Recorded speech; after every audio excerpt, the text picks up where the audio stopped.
Original ito. Kasi ang fake nito o yung class A, sticker lang nilagay. Pero ito, pag hipuin mo, mafe-feel mo yung emboss ng letter. Naka-engrave siya. Dahil original po ito. Matibay talaga ito. At kung bibilhin mo ito, almost 20,000 na ito. Tama nga, sinubukan ko na maghanap sa online. May ganun din na pareho lahat ng hitsura, pero sticker na kalagay. Alam mo, magkano lang? 5,000 plus lang. Murang-mura lang. Kaya sa buhay natin, kinakailangan talaga magpakatibay tayo sa ating Panginoong Diyos na walang makasira sa atin dahil ang Diyos ang ating katibayan. Praise the Lord. Kahit paano tayo gamitin ng Diyos, ilang taon ka nang naglilingkod, sige pa rin, effective ka pa rin. Kahit maano na yung uban mo, lalo ka pa rin lumalakas sa Panginoon. Praise the Lord. Ibig sabihin yan dahil original yung nagbibigay sa iyo ng strength, it is God. He is the strongest rock. Samantalang underground is sinking sand. Kaya dito tayo sa Panginoong Diyos, lagi magpakatibay. Kung isipin natin, there are how many June 15 that we will be gathering? We don't know yet. But what is important every year, hindi tayo may stumble. Every year, hindi tayo mahulog sa tukso dahil we are compassed with a shield by God. Every year, lalo tayo nag-i-increase sa gawain ng Diyos. Every year, dumadagdag ang kapangyarihan ng Diyos na kumikilos sa buhay natin. Every year, nag-i-improve yung ating ministry. Maraming naliligtas na mga kaluluwa. Praise the Lord. Kaya, basahin natin ang Psalms 118, 11 and 12. Praise the Lord.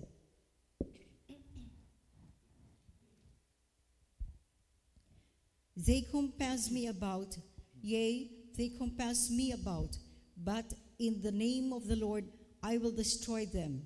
They compass me about like bees. They are quenched as the fire of thorns. For in the name of the Lord I will destroy them. See? Kung tayo ay compassed with a shield by God, we are also compassed with our enemies. Like a beast, parang mga bubuyog, parang mga hornet, parang mga tambubuan yan. Papalibutan ka yan. They compass me about, yea, they compass me about, but in the name of the Lord I will destroy them. They compass me about like beasts, they are quenched as the fire of thorns. For in the name of the Lord I will destroy them. There is only one name that we can have to overcome Satan, and that is the name of Jesus Christ. Wala nang iba. There are how many casting out of demons sa buhay natin? None of them na nagwagi. Because we use the name of Jesus, the greatest name of all. The only name which Satan cannot defeat. Kaya, in the name of our Lord Jesus Christ, kahit palibutan pa tayo ng mga kaaway natin, let us destroy them in the name of our Lord Jesus Christ. Praise the Lord. Huwag nating kalimutan yan. Ngayon, yung sinabi ko sa inyo kanina, kung may mga karanasan ka sa buhay na nahulog ka sa tukso, nagkamali ka, nagkasala ka, binigyan ka ni Jesus ng forgiveness, nakabawi ka na ngayon, then, wag na natin silang hayaan makabalik pa sa buhay natin. Don't ever permit makabalik siya muli sa atin. Kasi pag hinayaan natin yan makabalik sa buhay natin, hindi na tayo hihintuan yan hanggang patayin tayo ng Satanas na yan. Wag na. Praise the Lord. Basahin natin. Psalms 9 verse 3. Praise the Lord. When mine enemies are turned back, they shall fall and perish at thy presence. Yan. Hinulungan ka ng Panginoong Diyos dahil nakinig ka sa Kanya. Pinatawad ka ng Diyos dahil nagsisi ka. Binigyan ka ng Diyos ng strength to overcome Satan, dahil hindi ka na nanalig sa sarili mo, nanalig ka na sa Panginoong Diyos. Bumaliktad na yung mga kaaway mo sa buhay mo. Huwag mo na silang hilang kabalik. Let them perish forever. Praise the Lord. Wala na. Huwag mo na silang i-welcome. Huwag mo na silang i-revive. Huwag na. Huwag na. Huwag na. At maging busy tayo sa gawain ng Diyos. Maging busy tayo sa ipapagawa ng Diyos sa buhay natin. Huwag na tayong mag-atupag pa ng ibang bagay kasi they are already perished. They have no more strength. They have no more opportunity.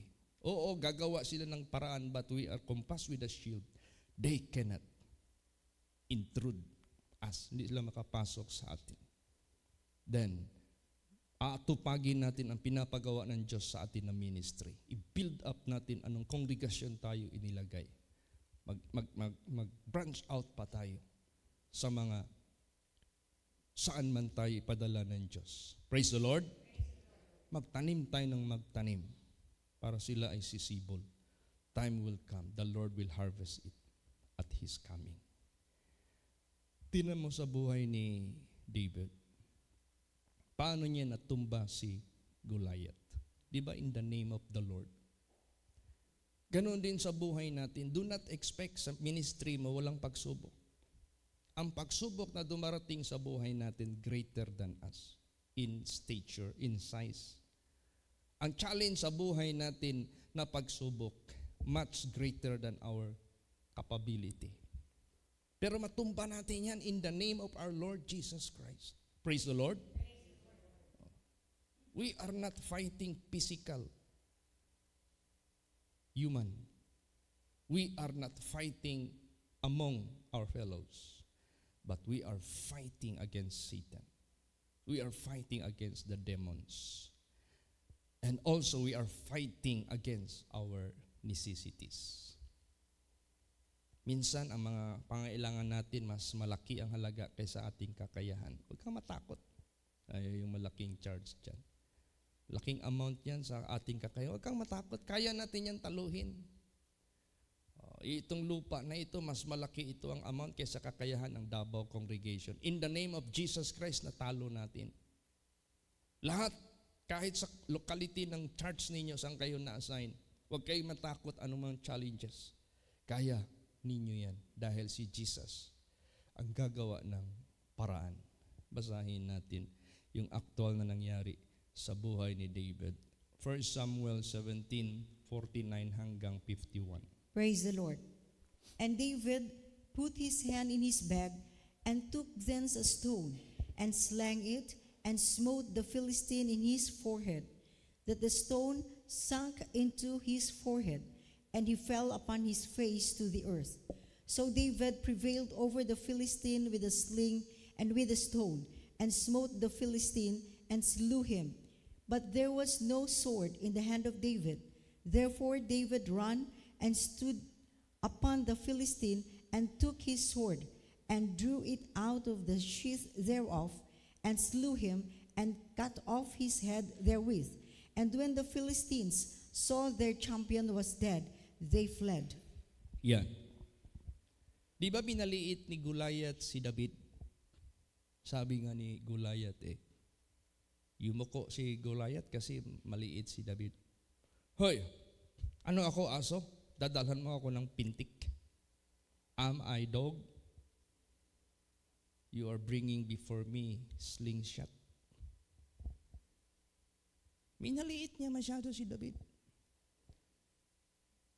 Kunin ko yung katawan mo at liit-liitin ko yan, ipakain ko yan sa mga ibon. Pareho sila matapang. Pero ang sabi ni David, I come unto you in the name of the Lord, God of Israel. I will cut your neck. Ganun. Hindi nagsalita yung kaaway mo na kunis-kunisin yung laman mo, nanginginig ka na. Nakalimutan mo na may Diyos ka. Nakalimutan mo na greater is He that is in you than He that you are facing. No. You should have the presence of mind to remember God. Praise the Lord. O di ba sa aktual na labanan, natalo niya si Goliath. He was able to defeat the giant. Ganun din sa buhay natin. Minsan pinakita ko kay Pastor Omar ang dumating siya kahapon. Pastor Omar, ito yung plan ng ating compound ng simbahan. Ito yung future church. Malaki. Malaki ang halaga pagtayo niyan. Pero kung wala tayong faith, tayo ang tataluhin yan, hindi yan mangyari. Malaki ang halaga na ibubuhos dyan. Pag hindi tayo tumitik sa Diyos, matatakot tayo sa project na yan. So, ganun din sa lahat ng mga churches. Ganun din sa lahat ng mga congregation. Bawat pastor, bawat membro, lahat tayo, tumitik tayo sa Diyos. Anumang challenge na hinaharap natin, sa akala nyo mas malaki sila at mahirapan tayo. Huwag tayong matakot. Speak. Sabihin mo sa bibig mo, I will cut your neck. I will overcome you. I will defeat you. You will not prevail against us. We will overcome you. We will put up this church. We will finish this church. Puro yan ang sabihin natin. Praise the Lord. Dahil meron tayong Diyos eh. Meron tayong faith sa Kanya. At yun lang, basta kailangan, huwag mo nang hayaan ang kasalanan mag-prevail sa iyo. Kasi kahit ano pang angkin mo ng pakigsaan sa Diyos, hindi yan mangyayari. Mihad lang. Kaya ang unahin talaga mais, yung mensahe kahapon, bago tayo pagalingin ni Jesus, forgiveness of all sins must first come. Dapat yun muna ang mauna sa lahat ng mga tao. So ganun din sa buhay. You were forgiven, you were attacked by Satan, then God made you to overcome, God made you to be revived, to be restored. Huwag mo siyang hayaan makabalik. Huwag mo siyang hayaan makabangon, magpakailan paman. They shall perish forever. Then, anumang gawain na binigay ni Jesus sa atin, yun ang ating harapin. Yun ang ating atupagin. Bakit na-build masyado ang Israel panahon ni King Solomon? Because during in the days of King Solomon, there was no more war. Wala nang war. Peace na. So nakapokus sila sa project. Ganon din sa buhay natin. Bakit hindi ka nagpa-progress? Bakit hindi ka nag-innovate sa spirituality mo, sa mission mo, sa buhay mo? Hindi ka pa nakamove on. Balik-balik yung kaaway nag-overcome sa iyo hanggang hindi mo pa siya napapatay. Hanggang ngayon hindi mo pa siya na-overcome totally. Hanggang ngayon hindi mo pa siya napaalis totally. Balik ng balik. So doon ka lang lagi. Maubos na lang yung buhay mo, maubos na lang yung time mo, yung lifespan mo sa buhay. Abala ka lagi sa kaaway mo. There is no peace. Tapusin mo na yan. Praise the Lord. Para sa ganun, they cannot rise against you. Hindi na sila makabangon. Then, busy na tayo sa pinapagawa ng Diyos sa buhay natin. Doon tayo. Lahat ng mga challenges sa buhay natin, harapin natin yan. I-overcome natin sila. Marami kang mapiperform. Maraming madidevelop sa ministry, sa buhay mo, sa pamilya mo. God will build you into His eternal kingdom. Praise the Lord. At hindi ka lang maka-serve doon sa local na church mo. Makaka-expand ka pa sa ibang lugar to rescue more places. Basahin natin yan. 1 Samuel 23 verse 5. Praise the Lord.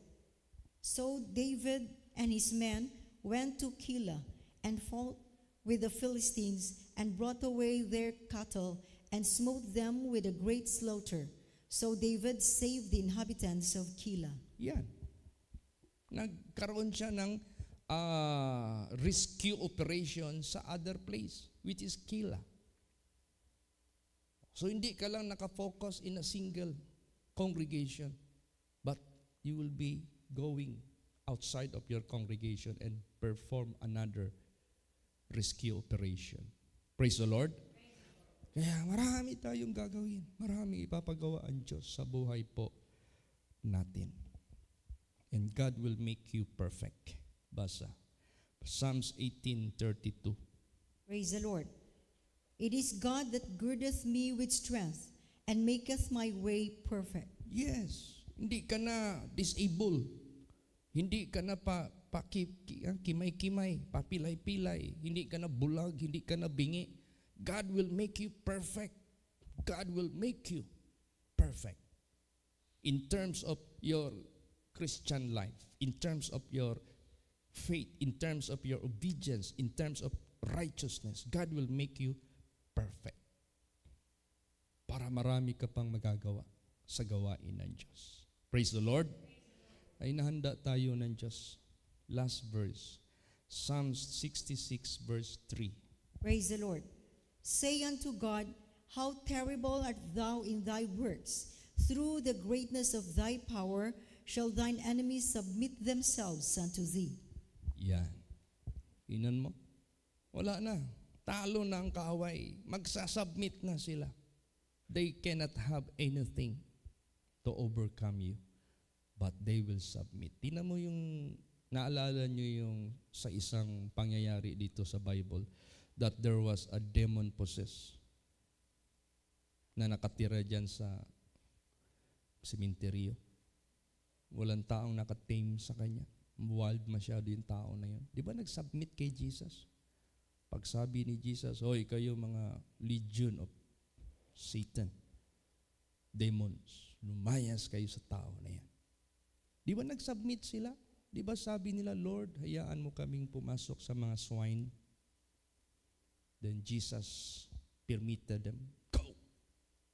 And they went to the swine, and the swine ran violently, wildly, going down doon sa ikakapahamak nila.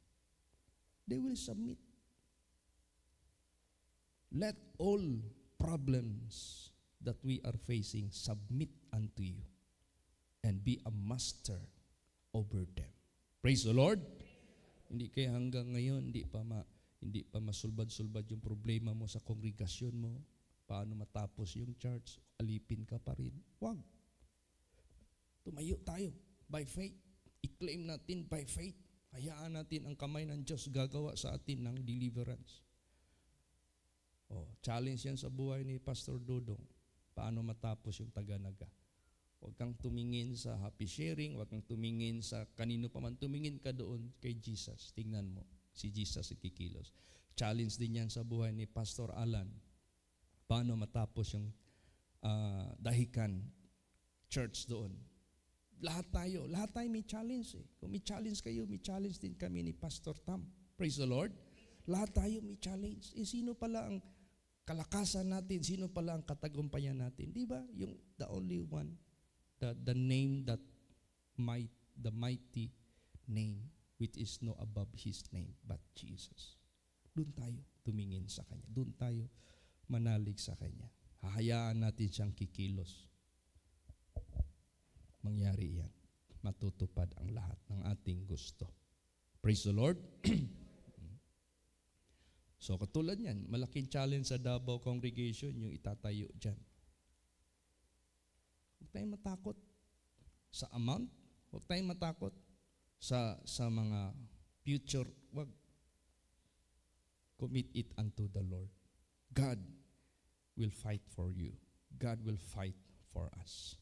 Kaya, sabi dyan, Thou hast given me the shield of thy salvation. Thy right hand hath holden me up, and thy gentleness hath made me great. Greater than our challenges. Praise the Lord. To God be the glory. Magsitayo po ang lahat.